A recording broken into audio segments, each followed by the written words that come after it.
사무엘 하는 지금 우리가 살펴보고 있는 이 사무엘 하는 하나님이 선택하시고 세우신 왕 다윗을 중심으로 세워져 가고 있는 그 하나님의 나라, 그 하나님의 나라가 세워져 가는 과정을 우리에게 보여주고 있습니다. 하나님은 이렇게 세워져 가고 있는, 또 이루어져 가고 있는 하나님의 나라를 역사라는 도구를 통하여서 우리에게 제시해 주고 있습니다. 역사는 어떤 인위적인 의도가 가미된 그런 가르침이 아닙니다. 역사는 시간과 공간 속에서 있었던 사실을 그대로 기술하는 것, 있었던 그 사실을 그대로 흘러가는 사실대로 그대로 기술하는 것이 바로 역사고, 마치 그냥 강물이 쭉 흘러가듯이 그렇게 담담하게 사실을 기록하여서 우리에게 들려주는 이야기가 바로 역사입니다. 이제 하나님은 이렇게 세워져 가는 하나님의 나라, 이 하나님의 나라, 역사 속에서 흘러가고 있는 이 하나님의 나라를 우리에게 제시해 주고 있고, 그래서 우리는 이 역사가 흘러가는 것 속에서 하나님의 나라가 이루어져 가는 것을 바라보고 있고요. 그런데 특별히 오늘 이렇게 이 역사 속에서 이루어져 가는 하나님의 나라를 보면서 그 역사와 함께 흘러갈 때에, 그 나라가 이루어져 갈 때에 함께 흘러가고 있는 중요한 요소들을 좀 짚어보려고 합니다. 흘러가는 역사 속에서 하나님의 나라가 이루어지고 있어요. 그래서 우리는 그 역사 속에서 하나님의 나라가 이루어지는 걸 보고 있는데, 그 이루어져 가고 있는 하나님의 나라를 자세히 들여다보니까 거기에 뭔가가 함께 흘러가고 있더라는 말입니다. 그래서 우리는 오늘 이렇게 흘러가는 역사 속에서 이루어져가는 하나님의 나라를 바라보면서 그것과 함께 흘러가고 있는 중요한 요소 두 가지를 하나 짚어보려고 하는데, 그 첫 번째는 바로 공의, 하나님의 나라가 이루어져 갈 때에 함께 흘러가고 있는 중요한 요소는 바로 공의라는 요소라는 것을 보게 됩니다. 여러분, 오늘 본문은 다윗과 언약을 맺었던 아브넬의 살해 장면에서부터 시작이 돼요. 27절을 한번 읽어볼까요? 읽습니다. 시작. 아브넬이 헤브론으로 돌아오매 요압이 더불어 조용히 말하려는 듯이 그를 데리고 성문 안으로 들어가 거기서 배를 찔러 죽이니 이는 자기의 동생 아사엘의 피로 말미암음이니라. 사실 아브넬이 여기서 이제 살해를 당합니다. 그런데 단편적으로, 부분적으로, 혹은 인간적으로 바라보면 오늘 이 아브넬의 죽음은 좀 애석하기도 하고 안타까운 면이 있습니다. 왜 그러냐면 사울의 편에서 생각해 보면 사울의 평생에 충성스러운 신하였습니다, 아브넬은. 그리고 사울이 죽고 난 이후에 사울의 아들 이스보셋의 편에서도 생각해 보면 자기를 왕으로 세워준 고마운 사람이고 은인이기도 합니다. 그리고 유다 지파를 제외한 11개 지파의 이스라엘 온 백성 입장에서도 보면 목자 잃은 양같이 흩어지고 있었던 자기 자신들을 다시 하나로 모아서 사울의 집안, 든든한 사울의 집안을 세웠던 이스라엘의 큰 지도자입니다.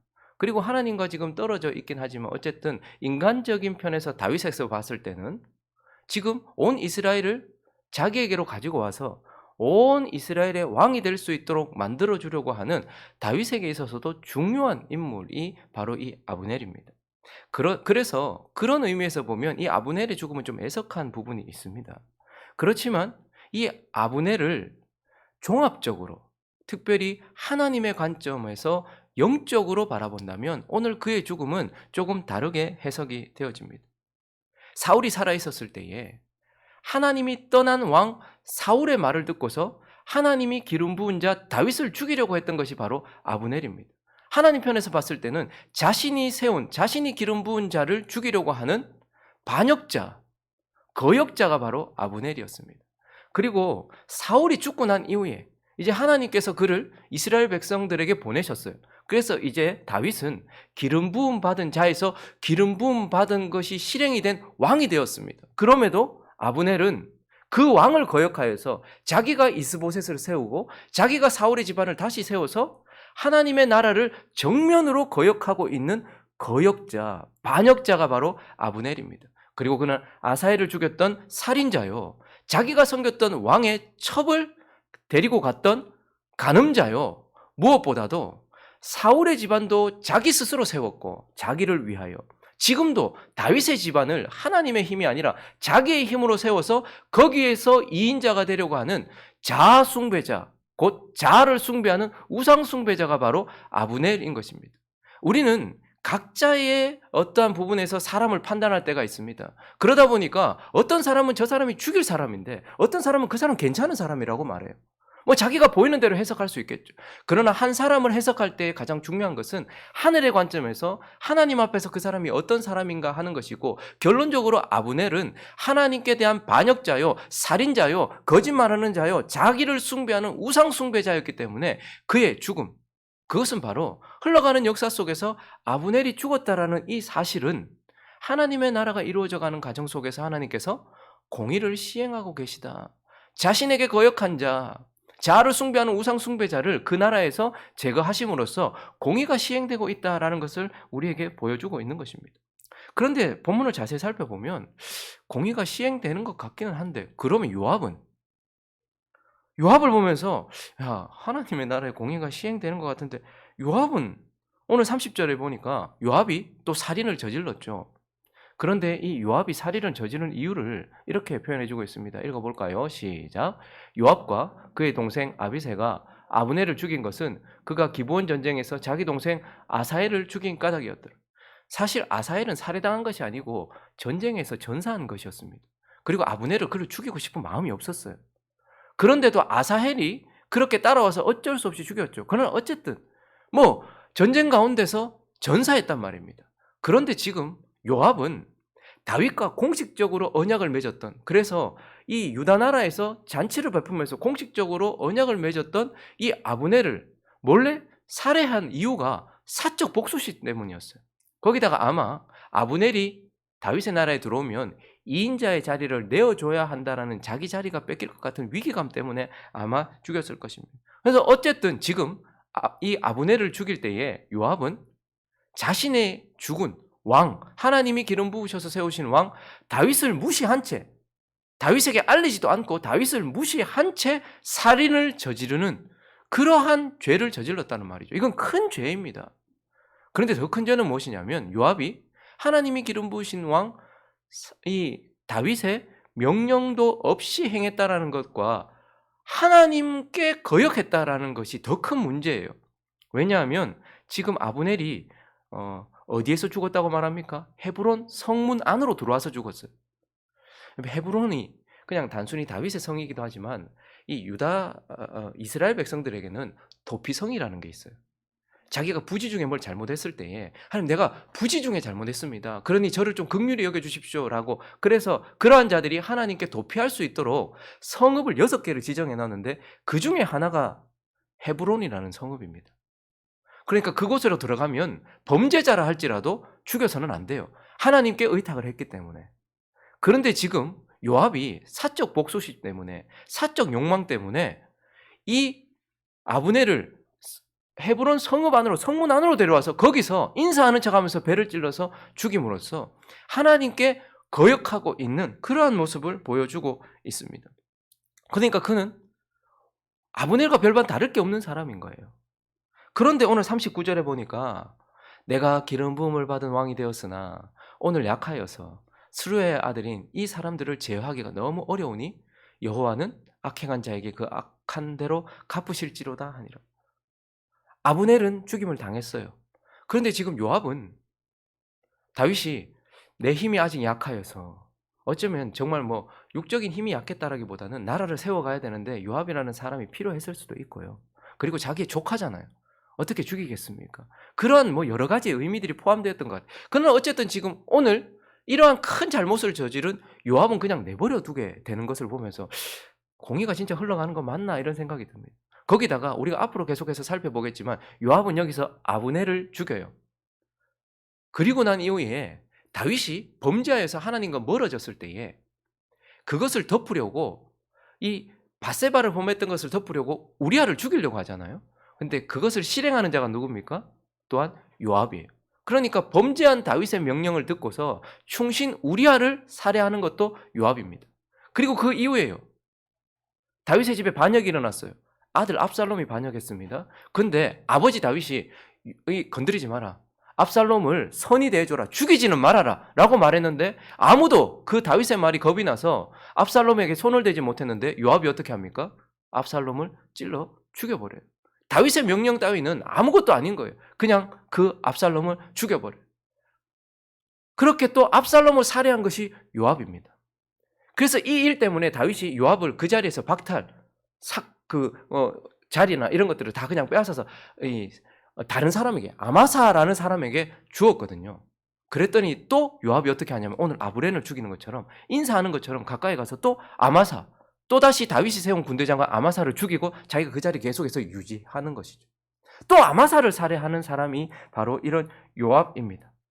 그 이후에는요, 다윗이 솔로몬을 왕으로 세웠는데 아도니아가 스스로 왕이 되었을 때에 결국 요압은 또한 다윗이 세운 왕 솔로몬에게 가지 않고 아도니아에게 가서 다윗에게 반역을 했던 것이죠. 이렇게 계속해서 반역을 하고 있는 이 요압은 그러면 어떻게 되는 것인가? 이 하나님의 나라에서 계속해서 이렇게 흘러가고 있는 이 요압은 어떻게 되는 가 진짜 하나님의 공의는 흘러가고 있는가? 그런데 다윗이 이렇게 말합니다. 열왕기상 2장을 한번 가볼까요? 5절과 6절을 한번 읽어보겠습니다. 시작. 스루야의 아들 요압이 내게 행한 일, 곧 이스라엘 군대의 두 사령관 넬의 아들 아브넬과 에델의 아들 아마사에게 행한 일을 네가 알거니와 그가 그들을 죽여 태평시대에 전쟁의 피를 흘리고 전쟁의 피를 자기의 허리에 띤 띠와 발에 신에 묻혔으니 네 지혜대로 행하여 그의 백발이 평안히 스올에 내려가지 못하게. 다윗이 지금 요압을 그냥 내버려 두지 말아라 라고 말해요. 솔로몬에게 네가 왕이 되거든 요압을 제거해라 이렇게 말을 하고 있고, 이어지는 28절을 보면요, 솔로몬이 이 아도니아를 제거하고 그 다음에 서서히 제거해야 될 사람들을 제거해 갈 때에 그 소문이 요압에게 들린 거예요. 이제 자기가 죽임 당할 것 같은 소문이 자기에게 들렸어요. 솔로몬이 자기를 죽이려 한다는 걸 알아요. 그래서 그 소문이 요압에게 들림에 그가 여호와의 장막으로 도망하여 제단 뿔을 잡으니 이는 그가 다윗을 떠나 압살롬을 따르지 아니하였으나 아도니아를 따라. 그래서 지금 솔로몬이 그를 죽이려고 하고 있어요. 그랬더니 그가 어디로 도망갔다고 말합니까? 여호와의 장막, 성막으로 도망을 갔어요. 그리고 뭘 잡았어요? 제단 뿔을 잡았다라고 말. 이건 마치 어떤 범죄한 사람이 도피성에 들어간 것과 같아요. 제단 뿔을 잡음으로써 내가 잘못했으니까 하나님 제발 저를 용서해 주세요. 그 이전에 솔로몬이 아도니아를 이런 식으로 용서해 줬거든요. 아도니아가 제단 뿔을 잡고서 내가 잘못했다, 내 좀 살려도 라고 했을 때 솔로몬이 하나님의 제단 뿔을 잡았기 때문에 용서를 해줬단 말이에요. 그래서 지금 요압도 하나님의 제단 뿔을 잡고서 어떻게든 살아보려고 발버둥을 치고 있어요. 그런데 어떻게 됩니까? 이어지는 32절을 보니까요, 여호와께서 요압의 피를 그의 머리로 돌려보내실 것은 그가 자기보다 의롭고 선한 두 사람을 쳤음이니 곧 이스라엘 군사령관 넬의 아들 아브넬과 유다 군사령관 에델의 아들 아마사를 칼로 죽였음이라. 이 일을 내 아버지 다윗은 알지 못하셨나니 그들의 피는 영원히 요압의 머리와 그의 자손의 머리로 돌아갈지라도 다윗과 그의 자손과 그의 집과 그의 왕위에는 여호와께로 말미암는 평강이 영원히 있으리라. 이 말을 남기고 요압이 죽임을 당하고 있어요. 다윗의 때에, 지금 이때에 요압이 아브넬도 죽이고 또 압살롬도 죽이고 아마사도 죽이고 또 아도니아도 따랐는데 그냥 요압이 평안히 살다가 가는 것이 아니라 이 하나님의 나라 안에서 요압도 결국 어떻게 되는 겁니까? 죽임을 당함으로써 또다시 공의가 같이 흘러가고 있다는 것을 보게 돼요. 이걸 유보된 공의 시행이라고 할 수 있겠죠. 아브넬은 그 자리에서 공의가 시행되었어요. 그러나 요압은요, 평생 하나님의 나라를 위해서 사실 봉사를 많이 했거든요. 하나님의 나라에서 너무 많은 일을 했어요. 그러나 다윗의 용사의 명단에도 들어가지 못했고 결국 그는 비참하게 죽임을 당함으로써 그때 그 일 때문에 유보되었지만 반드시 공의가 시행되어서 요압이 죽임을 당하는 것을 우리는 보게 되는 것입니다. 그러므로 우리가 하나님의 나라가 이루어져가는 역사의 흐름 속에서 반드시 공의도 함께 시행되고 있다라는 것, 하나님께 범죄한 자들, 하나님의 나라에 합당치 않은 자들에게는 하나님께서 공의를 반드시 시행하신다라는 것을 우리는 오늘 이 본문 말씀을 통하여서 보게 되어집니다. 그리고 오늘 흘러가는 역사 속에서 또 하나 이루어져가는 하나님의 나라 속에 함께 흘러가고 있는 또 하나의 요소는 바로 은혜라는 것입니다. 여러분 사무엘하 3장 이제 왕이 되고 난 이후에 다윗의 이야기가 시작되자마자 사실은 다윗은 위기에 빠졌어요. 위기에서 위기로 이어지는 것을 보게 돼요. 어떤 위기였습니까? 아브넬과 같이 자아를 숭배하고 있는 하나님께 합당치 않은 자와 언약을 맺어서 그의 힘을 통하여서 하나님 나라의 전체 왕이 되려고 했던, 그래서 하나님과 멀어지고 하나님으로부터 책망을 받을 만한 그러한 위기에 다윗이 처해 있었죠.